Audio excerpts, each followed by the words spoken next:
여러분, 죄악이 가득했던 이 사사 시대에는요, 시간이 가면 갈수록 이스라엘 이 백성들이 스스로 돌이키는 자정 능력을 잃어버리게 됩니다. 처음에는 이스라엘 백성들도 이러면 안 되지, 우리가 이제 좀 멈추고 돌아가자, 하나님 앞에 돌아가서 기도하고 회개하고 그랬었는데, 이제 이 사사기 후반부에 오면요, 그러지 않습니다. 하나님을 기억하지 않습니다. 먼저 멈추고 돌아섬이 없고요, 그냥 갈 때까지 가보자, 이런 심산입니다. 오늘 우리가 사는 시대가 그런 것 같아요. 멈추어 섬이 없어요. 어디까지 가려고 그러는 걸지. 여러분, 우리는요 참 연약합니다. 완전하지 않습니다.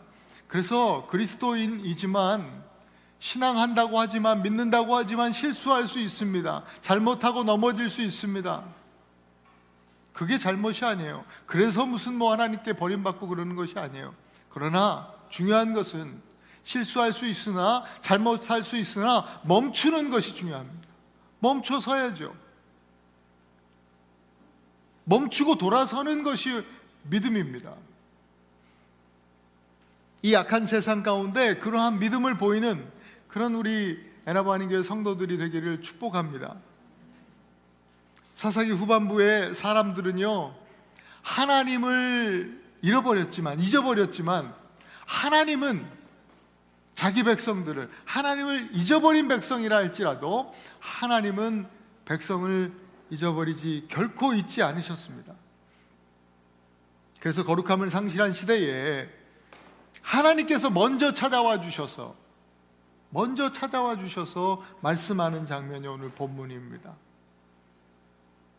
보통은 먼저 하나님이 찾으셔서 사사를 세우시겠다, 그렇게 말씀해 주셔서 이스라엘의 구원자 사사들을 세우셔서 이스라엘의 그 모든 압제 가운데 있던 백성들을 구원해 주셨는데,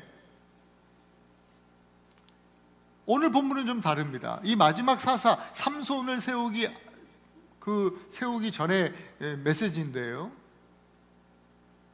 블레셋의 압제 가운데 있었는데 하나님께서 오셔서 사사를 세운 것이 아니라, 오늘 5절에 보니까 하나님께 바쳐진 나실인이 될 것이다, 그런 말씀을 하십니다. 대체 나실인이 뭐길래 사사라는 직분에 대해서 먼저 선포하고 세우시지 아니하고 그 나실인이라는 그 존재에 대한 말씀을 하셨을까? 여러분, 나실인이라고 하는 사람은요, 민수기 6장에 나오는데, 하나님께 평생 혹은 일정 기간 동안 내가 하나님을 위해 살겠습니다, 또 하나님의 영광을 위해서 헌신하겠습니다, 그렇게 서원했던 사람들을 나실인이라고 합니다. 조금 다르게 말하면 하나님 앞에서 거룩하게 살겠다고, 이 악한 세상 속에 거룩하게 살겠다고 헌신한, 약속한 사람들이에요. 그런데 하나님께서 오늘 본문에는 이 사람이, 아이가 태어나기도 전에, 임신하는 그 순간부터 하나님께서 아예 그런 사람을 지목을 하셨는 거예요. 서원하고 말고 상관없이 하나님께서 아예 그냥 그렇게 지목을 하시는 거예요. 왜 그러셨을까요? 그 시대에 아무도 하나님 앞에 헌신하는 사람이 없었기 때문이에요. 거룩함에 대해서 관심이 없어요. 내가 하나님의 영광을 위해서, 하나님의 나라 그 복음을 위해서 살겠다고 헌신하는 사람이 없었어요. 이 안타까워하시는 하나님의 마음을 오늘 이 본문을 통해서 우리가 보아야 됩니다. 나실인을 세우시겠다라고 하시는 이 하나님께서는요, 이 땅에 이 백성들 가운데 하나님의 그 거룩함이, 하나님 나라의 거룩함이 회복되기를 원하시는 거예요. 올해 우리 표가 복이 될지라 아닙니까? 너는 복이 될지라. 저와 여러분 통해서, 복이 되는 저와 여러분들 통해서 이 땅에 거룩함이 회복될 수 있기를 간절히 축원합니다. 그렇다면 어떻게 우리가 거룩하게 삶을 살아갈 수 있을까? 이게 중요하잖아요. 이 땅에 나실인으로서, 오늘 이 시대에 우리가 그리스도인으로서 어떻게 살아갈 수 있을까? 첫째로 하나님의 시선을 기억하라. 하나님의 시선을 기억하라. 지난 그 휴가 이 여행을 통해서 가장 많이 본 것이 땅입니다. 땅. 운전하고 다녀왔는데요, 가장 많은 시간 또 많이 본 것이 땅이에요. 우리 미시간에서 서쪽으로 이제 계속 가는데, 가면 갈수록 이 푸르름이 사라지더라고요. 파란 나무들이 점점 사라지고, 또 파란 잔디도 점점 색깔이 누리끼리해지는 거예요. 나중에는 황무지 같은 사막이 되어지는 것을 보았습니다. 땅을 보고 있는데 갑자기 제 머릿속에 거룩함이란 뭘까? 이런 생각이 들었어요. 그래서 마침 아내가 그때 운전하고 있었는데요, 물어봤어요. 여보, 거룩함이 뭐라고 생각해요? 거룩함이 되게 추상적인 단어인데 뭔가 좀 이렇게 좀 시각적으로 한번 우리가 좀 생각해 보면 어떨까요? 물어봤죠. 그랬더니 제 아내가 운전하는데 말 시키지 말래요.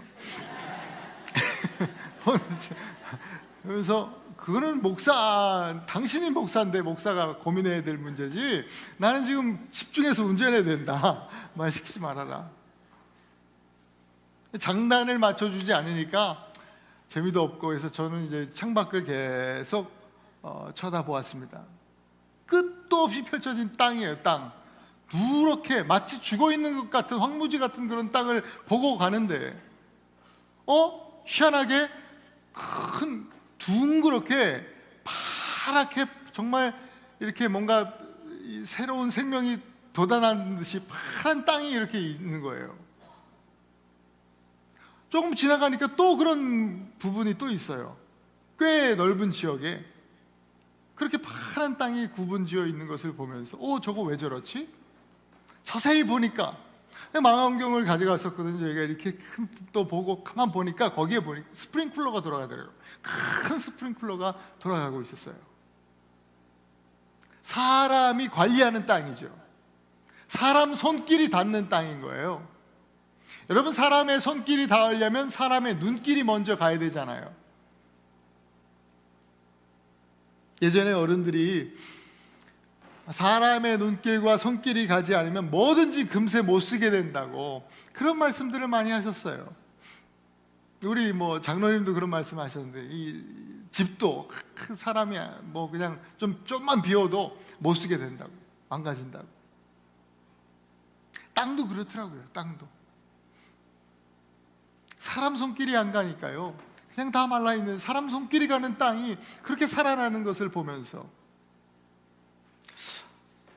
저게 거룩함이 아닐까? 여러분, 거룩하다라는 것은요, 그냥 말의 뜻은 단어적으로 어원적으로 그냥 구별되다라는 뜻입니다. 구별되다.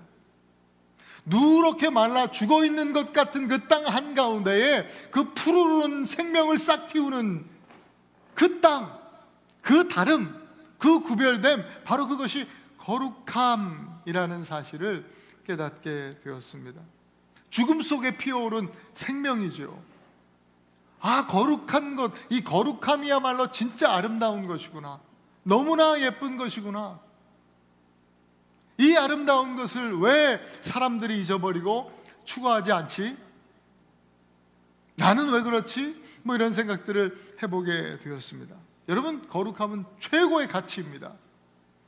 그렇기 때문에 하나님께서 우리에게 부담 주려고 하신 말씀이 아니라, 내가 거룩하니까 너희도 거룩해라 말씀하신 겁니다.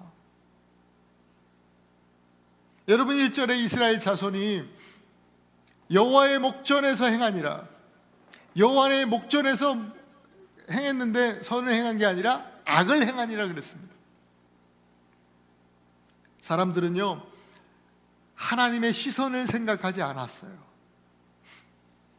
하나님의 시선을 생각하지 않았어요. 하나님의 눈길을 무시하는 사람들한테는요, 하나님의 손길이 닿지 않습니다. 그런 말씀이 있잖아요. 이사야를 통해서도 말씀하죠. 하나님의 손이 짧아서 못 도와, 이 손이 닿지 않는 게 아니에요. 하나님의 손길이. 하나님의 눈길을 무시해서 그래요. 하나님의 시선을 기억하지 못해서 그래요. 하나님의 손길이 닿지 않는 땅과 백성은요, 누렇게 말라 아름다움을 상실한 황무지와 같이 되는 것입니다. 여호와의 목전, 시선 앞이라는 뜻이잖아요. 거룩함은요, 이것을 기억하는 데서 시작하는 거예요. 아, 내가 하나님 앞에 있구나, 이것입니다. 이에 대한 유명한 말이 있어요. 코람데오, 많이 들어보셨죠? 하나님 앞에서. 악한 시대, 교회마저 거룩함을 상실한 시대에 종교개혁을 이끌었던 우리 믿음의 선배들이 외쳤던 믿음의 구호 아닙니까? 코람데오. 여러분 기억하십시오. 모든 인간은 하나님의 시선 앞에서 살아가고 있습니다. 하나님의 목전 앞에서 살아가고 있습니다. 오늘 바로 이 시간에도 하나님의 시선이 우리 위에 머물러 계십니다. 코람데오. 그것이 바로 종교개혁자들의 외침이었어요.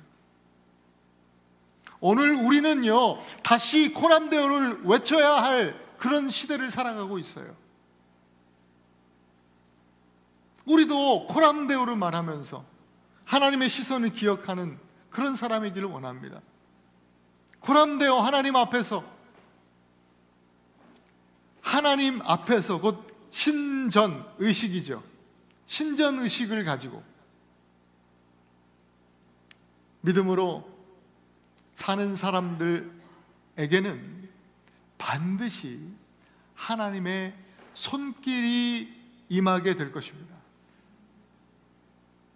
그러면 하나님의 손길이 닿는 그 영혼은, 죽어가는 땅이, 그 스프링클러, 사람의 손길이 닿는 땅이 정말 푸르게 새싹을 돋듯이 하나님의 손길이 닿을 때 푸르고 아름다운 생명으로 거룩함을 회복하게 될 줄로 믿습니다.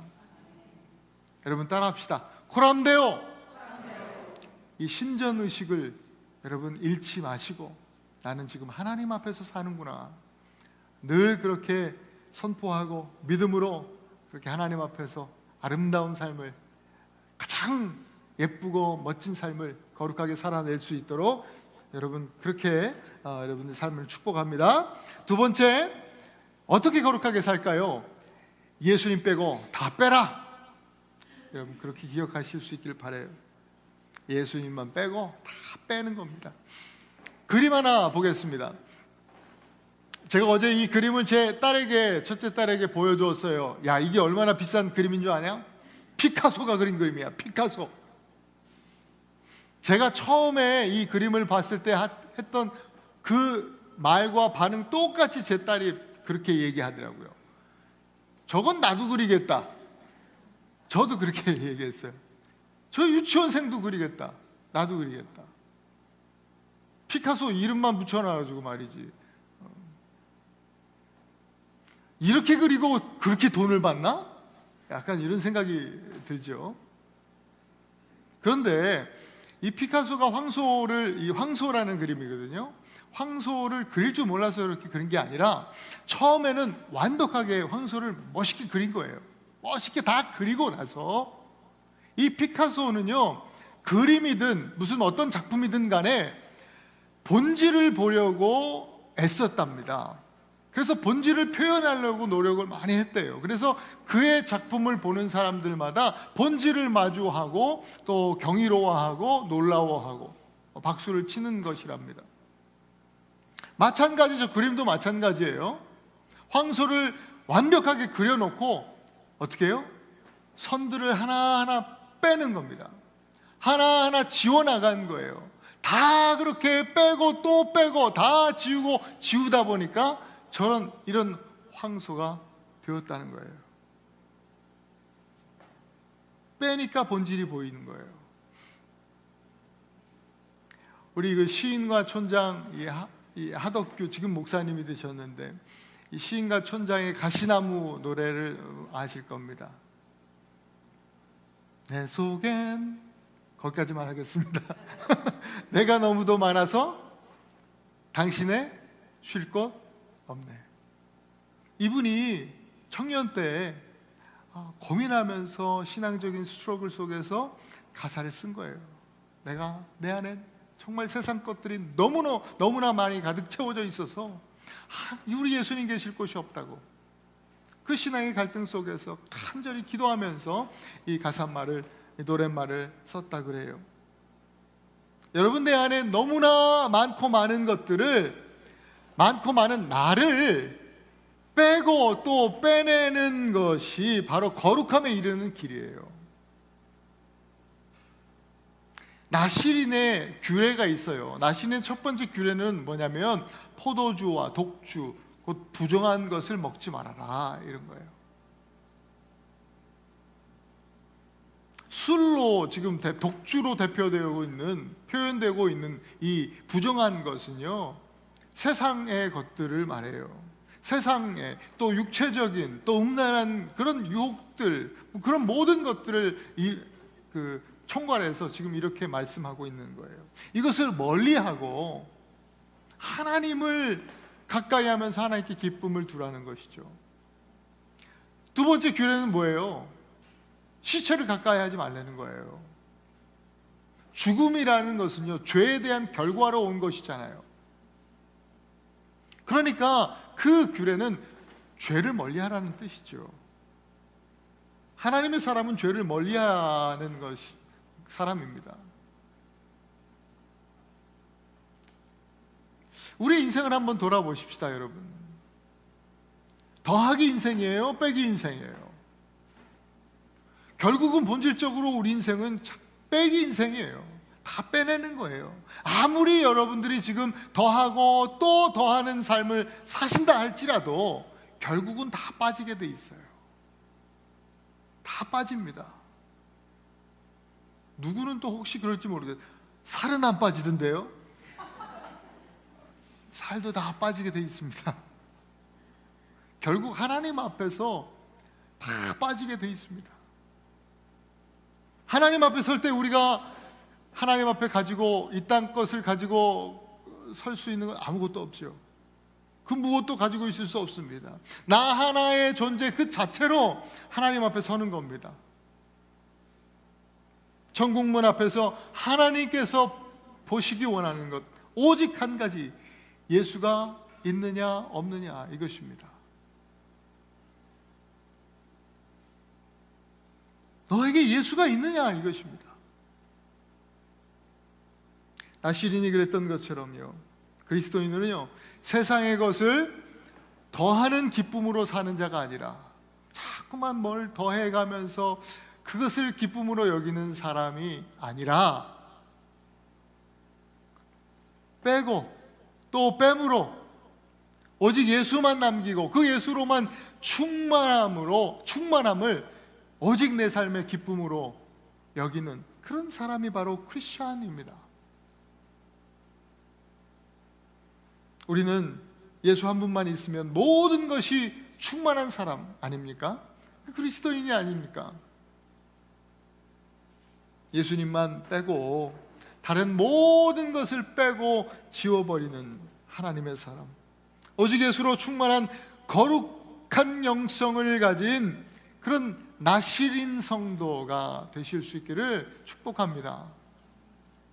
오늘 이 시대는 하나님께서 이 시대에 그런 사람들을 찾고 계십니다. 세 번째는요, 거룩하게 살려면 성령의 다스림을 받아야 합니다. 성령의 다스림. 나시린의 또 하나의 규례가 있습니다. 그거는 머리에 삭도를 대지 말아라 라는 말씀이었습니다. 머리에 칼대, 머리 자르지 말아라, 이겁니다. 여러분, 나자르라고 하는 말인데요, 나자르라는 말에서 네제르라는 말이 파생되었습니다. 네제르라는 단어는 머리에 쓰는 관이라는 뜻입니다. 그 아론 대제사장을 이제 세울 때, 임명할 때 성경에 보면 먼저 관을 만들어서 이 제사장 머리에 씌웁니다. 그리고 기름 부어서 제사장으로 이렇게 세웁니다. 그거는 관을 씌우고 기름을 부었다, 머리에 그렇게 했다라고 하는 그 사실은 이제 하나님께서 이제는 당신의 주인이고 하나님이 당신을 다스리신다, 이런 의미를 가지고 있었습니다. 이제는 완전히 하나님께 속한 자예요. 하나님 다스리는 사람이에요. 나실인의 머리카락은 바로 그것을 상징하는 거예요. 오직 하나님을 주인 삼은 사람이죠. 갈라디아서 2장 20절 말씀 여러분 잘 아실 건데요, 한번 같이 다시 한번 읽어보겠습니다. 시작. 내가 그리스도와 함께 십자가에 못 박혔나니 그런즉 이제는 내가 사는 것이 아니요 오직 내 안에 그리스도께서 사시는 것이라. 이제 내가 육체 가운데 사는 것은 나를 사랑하사 나를 위하여 자기 자신을 버리신 하나님의 아들을 믿는 믿음 안에서 사는 것이라. 여러분, 이게 그리스도인 아닙니까? 빼고 정말 뺄 거 다 빼고 예수만 남은 사람, 나는 죽고 오직 예수로만 사는 사람, 이런 사람들에게 하나님이 기름을 부어주십니다. 그게 성령의 임재입니다. 이렇게 성령으로 거듭난 그리스도인은 관을 쓴 왕 같은 제사장이라고 성경은 우리에게 말씀해주고 있습니다. 베드로가 이렇게 선포했는데요, 베드로전서 2장 9절 함께 읽습니다. 너희는 택하신 족속이요 왕 같은 제사장들이요 거룩한 나라요 그의 소유가 된 백성이니 이는 너희를 어두운 데서 불러내어 그의 기이한 빛에 들어가게 하신 이의 아름다운 덕을 선포하게 하려 하심이라. 우리 그리스도인들이 하나님의 영광을 선포하는 왕 같은 제사장의 역할을 감당하기 위해서는요, 나실인들이 머리에 삭도를 대지 않았던 것처럼 그 성령 충만을 잃어버리면 안 됩니다. 성령의 다스림을 벗어나서 살면 안 됩니다. 날마다 성령 안에서 하나님을 하나님으로 인정하고 주님의 다스림을 받으며 살아가야 하는 것이죠. 어떻게 해요? 오직 말씀과 기도입니다. 디모데는 오직 하나님의 말씀과 기도로 거룩하여 지니라 말씀했습니다. 그러니까 망령되고 허탄한 신화를 버리고 오직 경건에 이르도록 네 자신을 연단해라, 우리에게 권고해 주었습니다. 자기 힘으로 뭘 하라는 게 아니에요. 성령의 다스리심 가운데 순종하면서 나아가라는 말씀이에요. 머리에 삭도를 대지 말아라. 우리의 힘과 노력으로 뭘 이루려고 하지 말고 하나님의 하나님 되심을 인정하고 주님의 다스리심 가운데 순종하면서 나아가는 성령 충만한 하나님의 거룩한 백성들 되시길 축복합니다. 사랑하는 우리 에나바한인교회 성도 여러분, 깊은 어둠의 이 사사시대 같은 이 시대예요. 나실인을 세우셨던 하나님, 마지막 사사를 세울 때 사사라는 직분으로 세우시기보다도 나실인을 먼저 세우신다는 우리 하나님, 하나님은요 오늘 이 시대에 참으로 신실하고 거룩한 그리스도인들을 들어 쓰시기를 원하십니다. 찾고 계십니다. 아무도 예배하지 않는 곳에서 예배하는 그 한 사람, 아무도 헌신하지 않는 그곳에서 하나님은 나라를 위해서, 하나님 주의 나라 주의 복음을 위해서 내가 주님 헌신하겠습니다, 헌신하는 그 한 사람, 그렇게 예배하는 예배자들을 우리 예수님 요한복음 4장에 보니까 하나님은 마지막 때에 바로 그런 사람을 찾고 계신다, 그렇게 예배하는 자들을 찾으신다라고 말씀해 주셨어요. 오늘 저와 여러분들이 하나님께서 찾으시는 바로 이 시대의 나실인 그런 거룩한 하나님의 사람들이 되기를 축원합니다. 오늘 말씀을 여러분 기억하십시다. 그리고 함께 기도하기를 원하는데요, 첫 번째 뭐예요? 하나님의 시선을 기억하라. 코람데오. 하나님의 시선을 기억하면서 코람데오, 주님의 눈길이 머무시는 곳에 하나님의 손길도 머문다 말씀을 기억하시고, 날마다 주님, 내 삶 속에서 주님의 손길을 경험하면서 사는 정말 보람되어 하나님의 사람 되게 하여 주옵소서. 또 늘 채우고 또 채우고 더하고 더하는 인생이 아니라 예수님 빼고 다 빼고 더 빼는데 오히려 예수님 한 분만으로 기뻐하고 즐거워하고 또 예수님 한 분만으로 충만한 그런 우리가 되게 하여 주시옵소서. 우리 머리 위에 기름 부으심으로 주님이 우리를 왕 같은 제사장 삼아 주셨는데 이제는 내 마음대로 살지 않게 하시고 성령의 통치, 성령의 다스림 따라 하나님의 영광을 선포하면서 살아갈 수 있도록 주님 인도하여 주시옵소서. 우리가 그렇게 기도하면서 나아간다면 저와 여러분들에게 반드시 정말 하나님께서 축복하셔서 이 악한 시대에 복이 되는 이 시대의 나시린으로, 그리스도인으로 그렇게 하나님께서 들어 사용하실 줄 믿습니다. 여러분, 오늘 이 기도 제목 가지고 함께 한번 기도했으면 좋겠습니다. 오늘 이 세 가지 말씀 붙들고 함께 한번 통성으로 함께 간절한 마음으로 기도하십시다.